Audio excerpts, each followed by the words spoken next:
नमस्कार प्यारे बच्चों, कैसे हैं आप लोग? सब अच्छे ही होंगे और पढ़ाई भी कर रहे होंगे। चलिए, अब हम बात करते हैं एक बहुत ही इम्पोर्टेंट टॉपिक की। अच्छा, ये बताइए कि सुबह उठकर हम सब क्या-क्या करते हैं? जी हाँ, सबसे पहले मुंह धोते हैं, फिर शौच जाकर दांत साफ करते हैं, नहाते हैं, साफ कपड़े पहनते हैं, भगवान को नमस्कार कर अपना नाश्ता करते हैं, फिर अपने दैनिक कार्यों में लग जाते हैं। जैसे बच्चे स्कूल जाने का काम करते हैं, माता-पिता अपने ऑफिस जाने का काम करते हैं। तो बच्चों, अभी जिन कामों की हमने बात करी, जैसे मुंह धोना, शौच जाना, दांत साफ करना, नहाना, खाना बनाना आदि सभी कामों के लिए आपको क्या लगता है, क्या एक चीज बहुत जरूरी है? क्या आप सोच सकते हो? जी हाँ, अगर आपके दिमाग में उत्तर पानी आ रहा है, तो आप सब बिल्कुल ठीक हैं। पानी। पानी के बिना अपने हाथ मुंह धोकर साफ करना, शौच जाना, ब्रश कर दांत साफ करना, खाना बनाना, कपड़े धोना, नहाना कुछ भी संभव नहीं है। अब आप सोचिए, इन सभी कार्यों के लिए पानी कितना जरूरी है? क्यों, है ना? पर आप, हम और हम में से कई लोग पानी को बर्बाद करते हैं, वेस्ट करते हैं। क्यों, आपको क्या लगता है? आप भी कभी-कभी करते हो ना? दांत साफ करते हुए नल खुला छोड़ देते हो या बिना मतलब के पानी वेस्ट करते हो? बच्चों, हमें पानी को बर्बाद नहीं करना चाहिए, क्योंकि कहा गया है, जल ही जीवन है। आज हम इसी पानी को लेकर कुछ पढ़ने वाले हैं।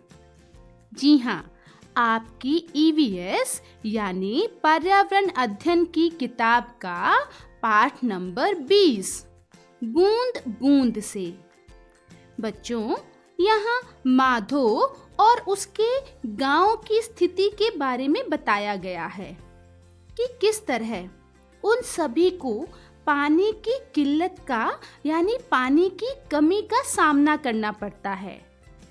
पानी को पूरा करने के लिए वो कितनी मेहनत करते हैं, किस तरह पानी की कमी उनके जीवन को प्रभावित करती है। तो चलिए पाठ पढ़ना शुरू करते हैं, बूंद बूंद से। माधो राजस्थान के बज्जू गांव में रहता है। गांव में देखो तो चारों ओर रेत ही रेत दिखाई देती है। जब कभी रेत नहीं उड़ती, तब कुछ घर दिख जाते हैं। तो बच्चों, पहली लाइन से ही हमें यह पता लग गया कि माधो के गांव में, जो कि राजस्थान में है, पानी की कमी है। क्यों? क्योंकि राजस्थान वाले एरिया में बारिश कम होती है और बारिश कम होने की वजह से वहाँ पानी की कमी रहती है। चलिए आगे बढ़ते हैं। माधो के घर में सब परेशान हैं। वैसे ही हर साल गर्मियों में पानी की बहुत कमी होती है। इस साल तो बिल्कुल ही बारिश नहीं हुई। अब उसकी माँ और बहन को भी और दूर जाना पड़ता है पानी लाने के लिए। पास वाली बावड़ी सूख जो गई है। हर रोज 4 घड़े पानी जुटाने में ही कई घंटे निकल जाते हैं। गरम रेत में चल चलकर उनके पैर तो जलते ही हैं, छाले भी पड़ जाते हैं। तो बच्चों, जैसा कि आप इस चित्र में देख रही हैं कि पानी लाने के लिए औरतें, लड़कियां और छोटे बच्चे किस तरह अपने सर पर घड़े रखकर रेत पर चलते हुए पानी के स्रोत की तरफ जा रहे हैं। दूर दूर तक कोई घर नहीं दिखाई दे रहा। मतलब इन लोगों को पानी लेने के लिए घरों से कई दूर आना पड़ता है। बच्चों, अगर आप ध्यान से देखें तो चित्र में आपको सिर्फ महिलाएं और लड़कियां ही दिखाई दे रही हैं। कहीं भी कोई लड़का या पुरुष नहीं दिखाई दे रहा। यानी कि गांव में लिंग भेद की भी समस्या है, जहां ये माना जा रहा है कि घर के काम जैसे कि पानी की व्यवस्था करना केवल औरतों का ही काम है। आपको क्या लगता है, आज के विकासशील समाज में क्या यह प्रथा अभी भी सही है? घर के काम करना क्या केवल औरतों का ही कार्य है? जी नहीं, घर के कामों में औरतों के साथ साथ पुरुषों को भी बराबर का कार्य करना चाहिए। चलिए आगे बढ़ते हैं। गांव में खुशी की लहर तब उठती है जब कभी रेल से पानी आता है। माधो के पिताजी ऊंट गाड़ी में पानी लाने जाते हैं, पर ऐसा मौका अक्सर नहीं आता। लोग पानी का इंतजार करते ही रह जाते हैं। तो बच्चों, अब पानी की इस समस्या को खत्म करने के लिए आपको क्या लगता है कि कोई परमानेंट उपाय हो सकता है जिससे गांव में पानी की समस्या रही ही ना? जी हाँ, इसके लिए कई लोग बारिश का पानी इकट्ठा करते हैं। पर बच्चों, राजस्थान जैसे एरिया में बारिश भी बहुत कम होती है।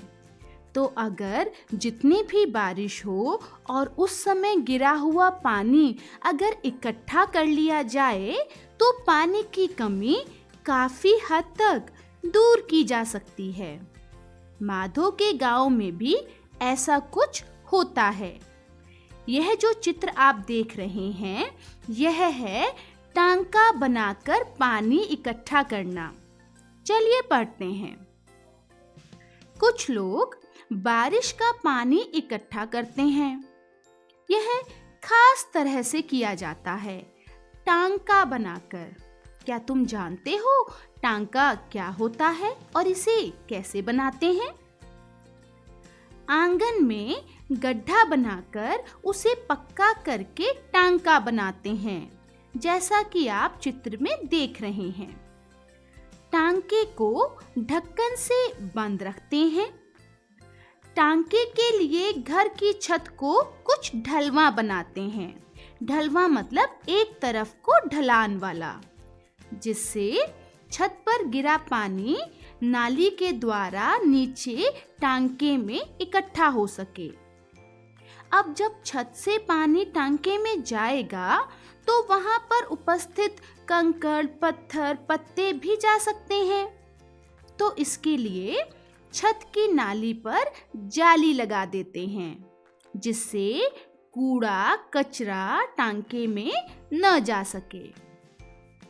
यह पानी साफ करके पीने के काम में लाया जाता है। कभी-कभी गांव के एक टांके से माधो को भी पानी लेने देते हैं। तो सोचो बच्चों, पानी की कमी से लोगों को क्या-क्या परेशानियां होती होंगी। तो यहाँ हमने देखा कि किस तरह माधो के गांव में पानी की कमी होने पर क्या-क्या व्यवस्था की जाती है। जब ज्यादा कमी होती है तो घर की औरतें दूर जाकर पानी लेकर आती हैं, और जहाँ टांके में पानी इकट्ठा किया होता है, कभी-कभी वहां से भी पानी माधव को मिल जाता है।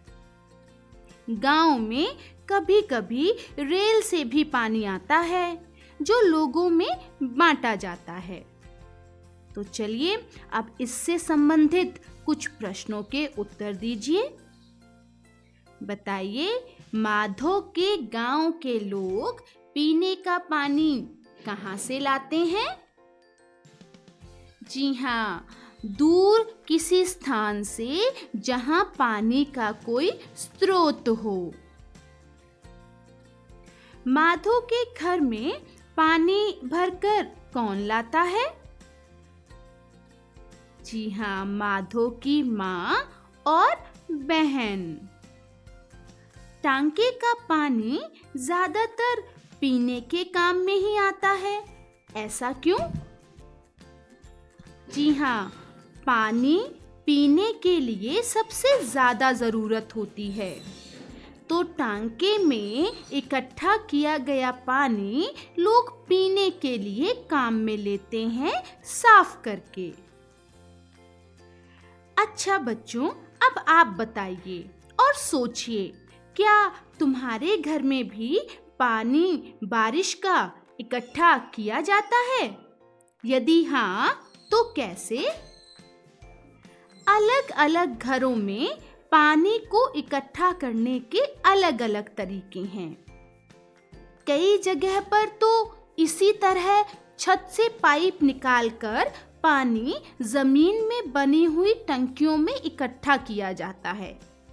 कई जगह सीधे ही किसी टब या बाल्टी में इकट्ठा किया जाता है। ये इकट्ठा किया गया पानी हम लोग अलग-अलग कार्यों के लिए इस्तेमाल कर सकते हैं। बच्चों, अब हम बात करते हैं सोनल की। माधव की तरह ही सोनल के घर में भी पानी की किल्लत रहती है। सोनल भावनगर शहर में रहती है। नल में रोज केवल आधे घंटे पानी आता है। मोहल्ले भर के लोग एक ही नल पर, सोचो कितना बुरा हाल होता होगा। पर सोनल पानी भरने के लिए डटी रहती है। जब मौका मिलता है, बूंद बूंद करके बाल्टी भी भर लेती है। तो बच्चों देखो, सोनल किस तरह एक बाल्टी पानी के लिए कितनी देर तक लाइन में लगी रहती होगी। आप सोचिए, यदि आपके साथ इस तरह की समस्या आएगी तो आप क्या करेंगे? कहीं जगह तो लोग पानी को व्यर्थ बर्बाद करते हैं। ब्रश करते हुए नल को खुला चलाकर, यदि नल कोई खराब है और जिसमें से पानी टपक रहा है उस पर ध्यान ना देकर, कई जगह तो लोग हाथ धोने के बाद नल को बंद करना भूल जाते हैं और खुला चला हुआ ही छोड़कर आगे चले जाते हैं। देखिए, यहाँ इस चित्र में ऐसा ही कुछ हो रहा है। देखिए, पहले चित्र में नल में से बूंद बूंद कर पानी टपक रहा है और दूसरे चित्र में ये बच्चा ब्रश कर रहा है, लेकिन नल तो खुला हुआ है और उसमें से पानी बर्बाद हो रहा है। तो बच्चों, अब आप पानी की बचत के लिए कुछ तरीके सोचिए और अपने सुझाव अपनी कॉपी में लिखिए। चलिए, कुछ बातें हम भी सोच सकते हैं। हम क्या कर सकते हैं पानी की बचत करने के लिए? सबसे पहली चीज, पानी को व्यर्थ बर्बाद करने से रोकना होगा। इसके लिए खराब टपकते हुए नलों की मरम्मत करानी होगी। ब्रश करते समय नल को बंद करना होगा। पानी को व्यर्थ बहने ना दिया जाए तो पानी की बचत होगी। जो लोग अनावश्यक पानी से खेलते हैं उसे भी रोकना होगा, क्योंकि पीने का पानी, स्वच्छ पानी बहुत ही कम रह गया है। और अगर इसी तरह हम पानी को बर्बाद करते रहे तो शायद कुछ समय बाद हमें पीने के लिए पानी नहीं मिलेगा। फिर सोचिए हम सब क्या करेंगे। देखिए, हमारे पास एक चित्र है। इस चित्र में हमने देखकर यह बताना है कि क्या एक बार पानी से काम करने के बाद उस पानी से कुछ और काम कर सकते हैं। चलिए देखते हैं। चित्र के पहले भाग में एक स्त्री घड़ों में पानी भरकर ला रही है। दूसरे चित्र में वह चारपाई पर बैठकर उस पानी से नहा रही है। लेकिन अगर ध्यान से देखें तो नीचे वेस्ट पानी जो है वो एक बर्तन में इकट्ठा किया गया है। अब इस पानी से वो अपने जानवरों को नहला रही है और नहलाने के बाद जो पानी बह रहा है वो पेड़ पौधों में जा रहा है। तो देखा बच्चों, कितनी समझदारी से एक बार लाए गए पानी को कितनी तरीकों से अलग-अलग इस्तेमाल किया गया है। जी हाँ, तो आपने भी इस तरह पानी के बार-बार इस्तेमाल के कुछ तरीके सोचने हैं। ये तरीके ज़्यादातर लोग मजबूरी में ही अपनाते हैं, जहाँ पानी की बहुत कमी होती है। पर बच्चों, पानी की कमी होती क्यों है? क्योंकि कुछ लोग पानी बेकार करते हैं। तो सोचो, कितना अच्छा हो अगर सभी को बराबर पानी मिले। तो इस तरह इन तरीकों को अपनाकर हम पानी को बर्बाद होने से बचा सकते हैं। चलिए अब कुछ रिक्त स्थानों की पूर्ति की जाए जो हमारे इस अध्याय से ही संबंधित हैं। इन रिक्त स्थानों को भरने के लिए हमारे पास कुछ विकल्प हैं। इनमें से हमने सही विकल्प को चुनना है। पहला, डैश जीवन की मूल आवश्यकता है। पानी, चट्टानें या पत्थर। जी हाँ, पानी जीवन की मूल आवश्यकता है। दूसरा, निम्नलिखित में से किसका उपयोग पीने वाले पानी के स्रोत के रूप में किया जाता है? समुद्र का पानी, तालाब का पानी या नदी का पानी? जी हाँ, नदी के पानी को पीने के स्रोत के रूप में इस्तेमाल किया जा सकता है। पानी का शुद्धतम रूप डैश है। क्या है? समुद्र का पानी, वर्षा का पानी या तालाब का पानी? जी हाँ, पानी का शुद्धतम रूप है वर्षा का, यानी कि बारिश का पानी। नेक्स्ट, किसका जल पीने योग्य नहीं होता है? कुएं का जल, नलकूपों का जल या समुद्र का जल? जी हाँ, समुद्र का जल पीने योग्य नहीं होता है। क्यों नहीं होता? क्योंकि उसमें बहुत से लवण मिले होते हैं। इस पानी को हम नहीं पी सकते। चलिए बच्चों, अब हम देखते हैं कि आप पानी की बचत कैसे करोगे। हम कुछ वाक्य बताएंगे और आपने सही वाक्यों पर सही का निशान लगाना है। पहला वाक्य, अपने दांत साफ करते समय नल खुला रखना चाहिए। क्या ऐसे हम पानी की बचत कर सकते हैं? जी नहीं। अपने घर में नल के रिसाव की जांच करनी चाहिए। बिल्कुल सही। सब्जियों को बर्तन में पानी भरकर धोना चाहिए। बिल्कुल ठीक। और फिर उस बचे पानी का इस्तेमाल हम पोछा लगाने में या पेड़ पौधों को देने में कर सकते हैं। हमें 1 बाल्टी पानी से नहाना चाहिए। बिल्कुल ठीक, क्योंकि 1 बाल्टी पानी से आसानी से नहाया जा सकता है, तो पानी क्यों बर्बाद किया जाए।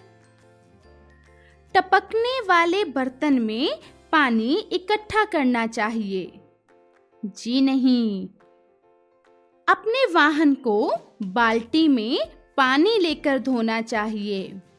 बिल्कुल सही, क्योंकि अगर हम पाइप से अपना वाहन धोएंगे तो पानी वेस्ट होगा। हमें उतना ही पानी लेना चाहिए जितना कि हम पीना चाहते हैं। बिल्कुल ठीक। इस तरीके से भी हम पानी की बचत कर सकते हैं, क्योंकि कहा जाता है ना कि बूंद बूंद से ही घड़ा भरता है। तो जब हम पानी की बचत करेंगे तभी तो हम पानी को बचा पाएंगे। अच्छा बच्चों, अब देखिए यहाँ पर वर्षा के जल के संग्रहण का एक तरीका दिखाया गया है। इस चित्र को हमने ध्यान से देखना है और यहाँ पर 1 से 5 तक अंकित हिस्सों के नाम लिखने हैं। तो देखिए, नंबर 1 पर आएगा छत, नंबर 2 पर आएगा जाली, नंबर 3 पर है पाइप, नंबर 4 पर है ढक्कन और नंबर 5 पर है टंकी। अच्छा बच्चों, इस चित्र में पानी के संरक्षण की जो विधि बताई गई है, इससे संबंधित कुछ रिक्त स्थानों में हम उचित विकल्प लिखेंगे। पहला, दिखाया गया चित्र डैश की विधि है। किसकी विधि है? वर्षा के पानी के संग्रहण की या नल का पानी इकट्ठा करने की। जी हाँ, वर्षा के पानी के संग्रहण की। वर्षा का पानी घर की डैश पर इकट्ठा होता है, छत पर या खिड़की पर। बिल्कुल ठीक, छत पर इकट्ठा होता है। छत की पाइप पर जाली किसके लिए लगाई जाती है? कूड़ा कचरा हटाने के लिए या गंदा पानी इकट्ठा करने के लिए? जी हाँ, कूड़ा कचरा हटाने के लिए। टंकी को डैश से ढकते हैं, ढक्कन से या पाइप से? बिल्कुल सही, ढक्कन से। घर की छत को कैसा बनाया जाता है ताकि छत पर वर्षा का पानी नाली में इकट्ठा हो सके? ढलवा यानी ढलान वाला या सीधा? बिल्कुल ठीक, ढलवा बनाया जाता है ताकि बारिश का पानी सीधे पाइप से होता हुआ टंकियों में इकट्ठा हो जाए। हमें पानी बेकार बहाना चाहिए या नहीं बहाना चाहिए? जी हाँ, ये हम सभी को पता है। हमें पानी बेकार नहीं बहाना चाहिए। राजस्थान में गर्मियों में पानी कैसा होता है? कम या अधिक? कम होता है। वर्षा के डैश संरक्षण के लिए जमीन के नीचे टंकी बनाई गई है। जल के संरक्षण के लिए या हवा के संरक्षण के लिए? बिल्कुल सही, अब तक तो हम समझ ही गए। वर्षा के जल संरक्षण के लिए जमीन के नीचे टंकी बनाई जाती है। बर्तन धोने में उपयोग हुए पानी को पुनः फर्श पर किसके लिए उपयोग किया जा सकता है? पोछा लगाने के लिए या सुखाने के लिए? बिल्कुल ठीक, पोछा लगाने के लिए। और आखिरी प्रश्न, राजू अपने दांत साफ कर रहा है। उसने पानी के नल को खुला छोड़ रखा है। क्या वह सही कर रहा है? हाँ या नहीं? बिल्कुल ठीक, वो बिल्कुल सही नहीं कर रहा है। उसे दांत साफ करते हुए पानी के नल को बंद कर देना चाहिए। तो बच्चों, इस तरह इस अध्याय में हमने देखा कि किस तरह हम पानी की बर्बादी करते हैं और किस तरह हम पानी को बर्बाद होने से बचा सकते हैं। अपने स्तर पर जब हम छोटे छोटे उपाय करेंगे तो ही पानी की बर्बादी होने से रोक सकते हैं। और मुझे पूरी उम्मीद है कि आप सभी बच्चे अब पानी को बर्बाद नहीं करोगे, क्योंकि बच्चों, मैंने पहले भी बताया, जल ही जीवन है। बिना जल के कुछ भी संभव नहीं है। तो अच्छी आदतें बनाए रखें, पढ़ते रहें और बढ़ते रहें। धन्यवाद।